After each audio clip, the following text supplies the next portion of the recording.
Good evening, and welcome to another episode of Master JMT. Gosh, I gotta tell you, that internet is some crazy business, isn't it? I mean, I don't know what it is, and I guess it's been going on for a long time now with the trash talking. And, you know, anybody that is literally out there just making a living off of just destroying people. I don't know. But the thing about it is they're out there, groups, you know, groups.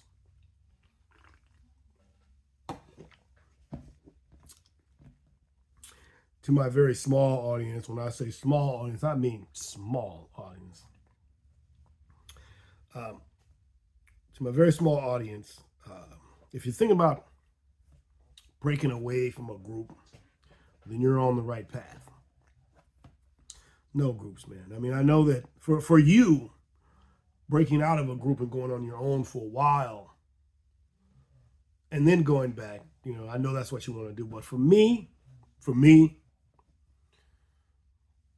a group, no, never. Now, there are some groups out there that I would like to fellowship with. But when we get done fellowshipping, I bid you adieu. And I'd like to go on my own. But it's best to be out there on your own. I like this little sword of mine. It's a Japanese sword. I've showed it in the other video. But the samurais would have this little miniature sword. If they lost their, and I said this in the other video, but I'll just go ahead and entertain you with this on this video too. But when a samurai lost his actual sword, his big fat ass sword in battle, you know, maybe he lost it while, you know, some guy was trying to the other guy was trying to cut him and body slam him, and in the midst of all that, he lost his sword. And his sword's like 3 feet away from him, but he needs to stab somebody right now. He would have this sword, this small sword, to rely on. And this was his last sword that he had, this mini small sword. They carried two. They carried the long sword and the small sword. But anyways, this was just sitting in front of me. I just thought I'd entertain you with it.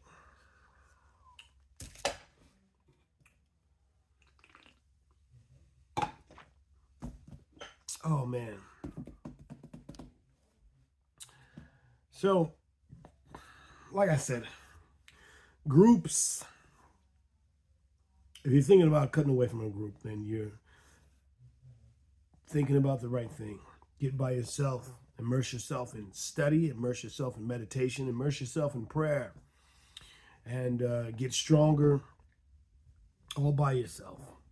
And the so-called motivators, YouTube is big these days. The internet is huge these days. I don't advise anyone meeting these people that they admire on the internet so much, because, you know, I'm looking at what I'm seeing right now on the internet is people, they tune into these people that they admire. Say, hey man, what's up? What's going on? They go on their podcast and they're just getting destroyed. And it's just like, wow, this individual loved you. And, you know, they'll debate each other, and then, you know, just because someone has read more books or so-called more intelligent than the other, the one who's highly intelligent than the other will destroy the other for another audience. It's sick. It's sick. It's sick. But the whole world loves it right now. So, and the thing about it is the thing about it is, and I go back to Proverbs. In Proverbs, it specifically says, a man that holds his mouth controls his life. A man that lets his mouth run rampant creates destruction. And that's what they're doing. They're creating lots and lots and lots of destructions. And the thing about it is they've destroyed people, and they are not even giving it a second thought. They moved on with their lives. And the problem is when the problem is now nothing has happened to these people.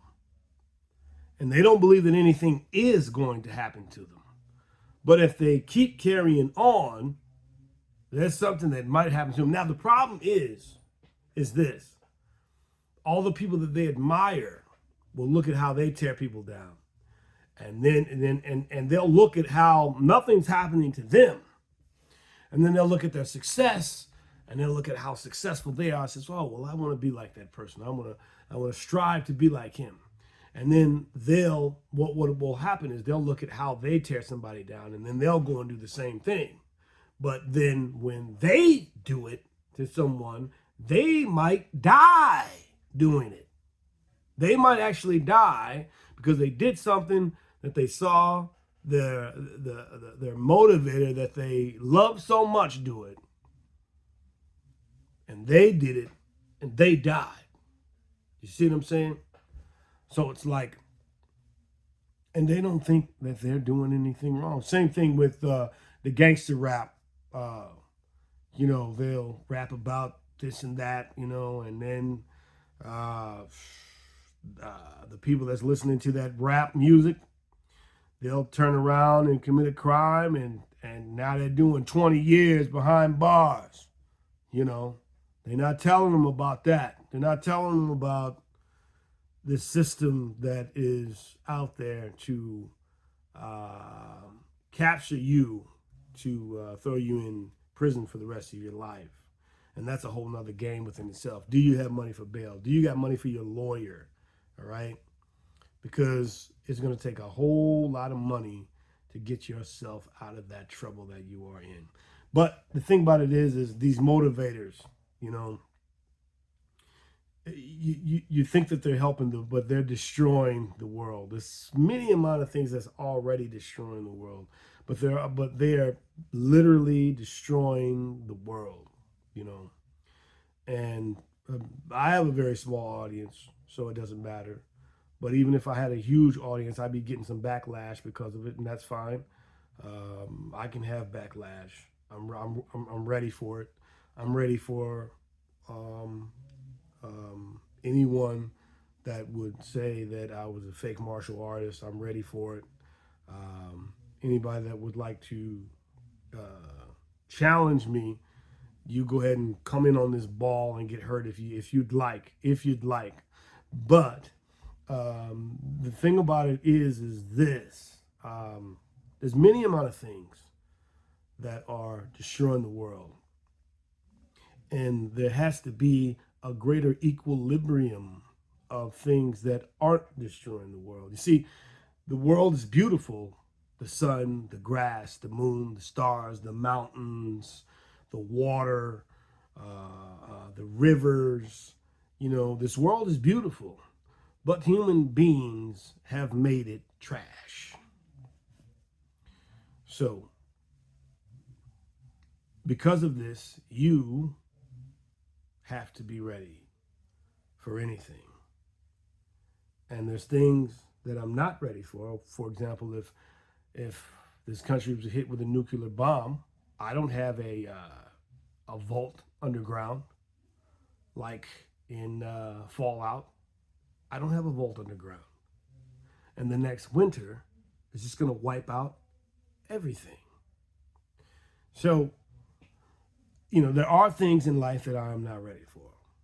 So I look at the things and say, well, how can I get ready for the things that I can get ready for?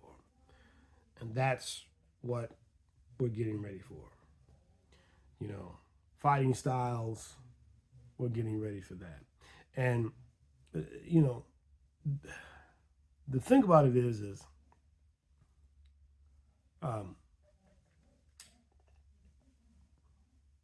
it's all bad.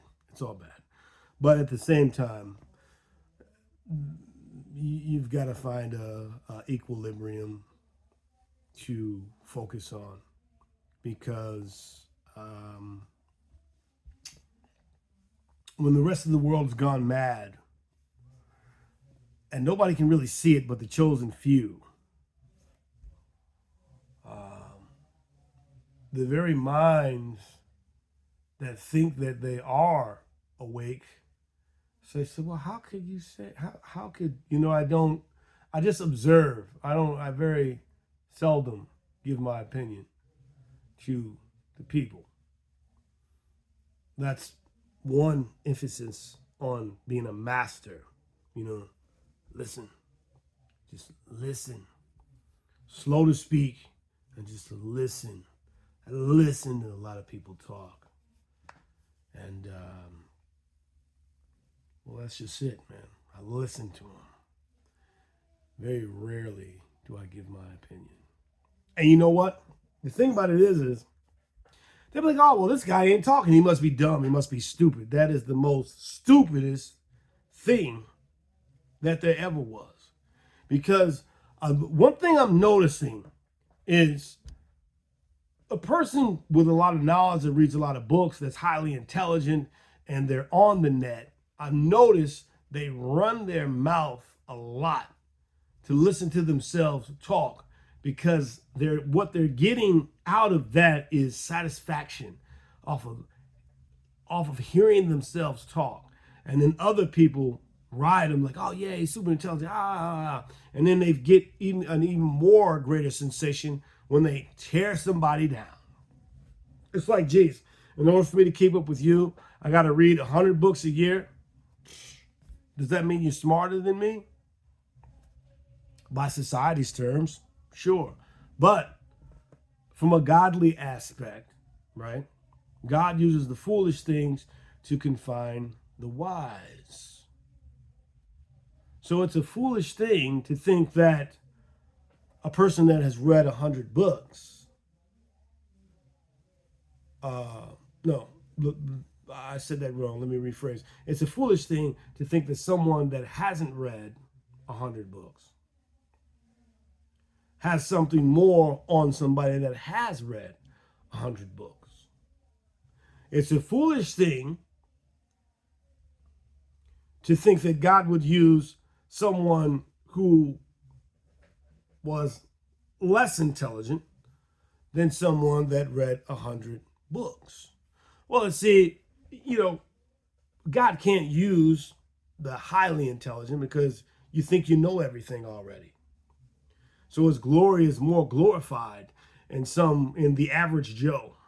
He'll take the average Joe to show you that everything that you've learned, everything that you've studied, everything that you are glorifying yourself on can be destroyed by an average Joe. That's the type of mystery I'm talking about, my friend.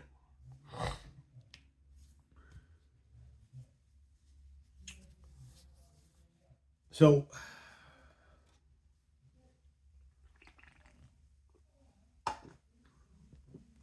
you're chilling with Master JMT tonight.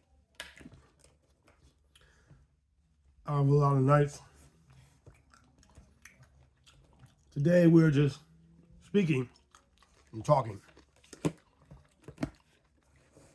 The very next video, we will follow up on the technique to my very, very, very, very, very small audience. And I've got small audience.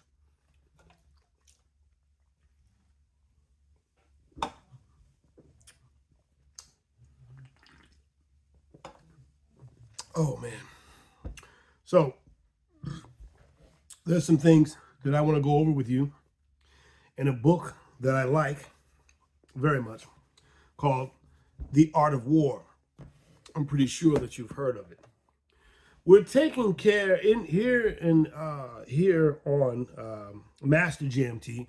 We are developing fighting styles. We're developing a martial arts fighting style. This is our physical. Now we also have to work on our mental. So I'm going to read some passages from the book of The Art of War.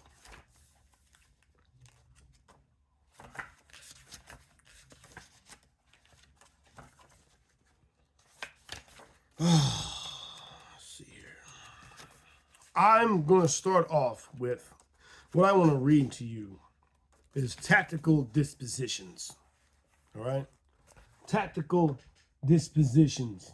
Can you see that? Tactical dispositions. All right.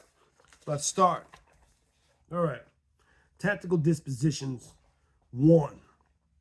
Sun Tzu said, "The good fighters of old first put themselves beyond the possibility of defeat and then wait for an opportunity of defeating the enemy." 2. To secure ourselves against defeat lies in our own hands, but the opportunity of defeating the enemy is provided by the enemy himself. 3. Thus, the good fighter is able to secure himself against defeat, but cannot make certain of defeating the enemy. 4. Hence the saying, one may know to conquer without being able to do it. 5. Security against defeat implies defensive tactics. Ability to defeat the enemy means taking the offense. 6. Standing on the defense indicates insufficient strength, attacking a superabundance of strength. 7. A general who is skilled in defense hides in the most secret recessions of the earth. He who is skilled in attacks flashes forth from the topmost high of heaven.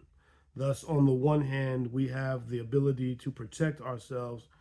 On the other hand, a victory that is complete. 8. To see the victory only when it is within the ken of the common herd is not an acme of excellence.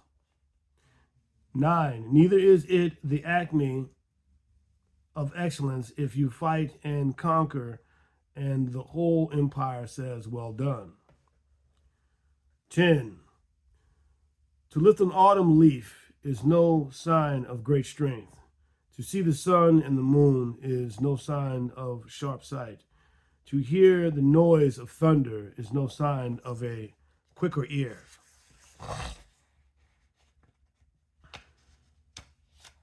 11. What ancients call a clever fight is one who not only wins but excels in winning with ease. 12. Hence the victories being him hence his victories bring him neither reputation for wisdom nor credit for courage. 13. He wins his battles by making no mistakes. Making no mistakes is what establishes the certainty of victory, for it means conquering an enemy that is already defeated. 14. Hence the skillful fighter puts himself into a position which makes defeat impossible and does not miss the moment of defeating the enemy. 15. Thus it is that in war the victorious strategist only seeks battle after the victory has been won, whereas he who is destined to defeat first fights and afterwards looks for victory. 16. The consummated leader cultivates the moral law and strictly adheres to the method and discipline. Thus, it is in his power to control success. 17. In in in, res, in respect of in respect of military method, we have firstly measurements, secondary assessments of quantity, estimates of quantity, thirdly, calculation, fourthly, balancing of changes, fifthly, victory. 18, measurements owns its existence to the earth, estimation of quantity to measurement, calculation to estimate of quantity, balance of changes to calculation, and victory to the balancing of changes. 19, a victorious army opposed to a rout, one is as a pound weight placed into a scale against a single grain. 20, onrush of a conquering force is like bursting of pent-up waters in a chasm, a thousand fathoms deep.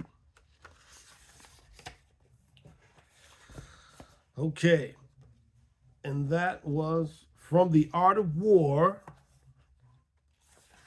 and that was strategies and dispositions. But there's one special one that I want to share with you, and when I get done with that, then we'll go to the next video. This one was exceedingly great right here. It was 7. The general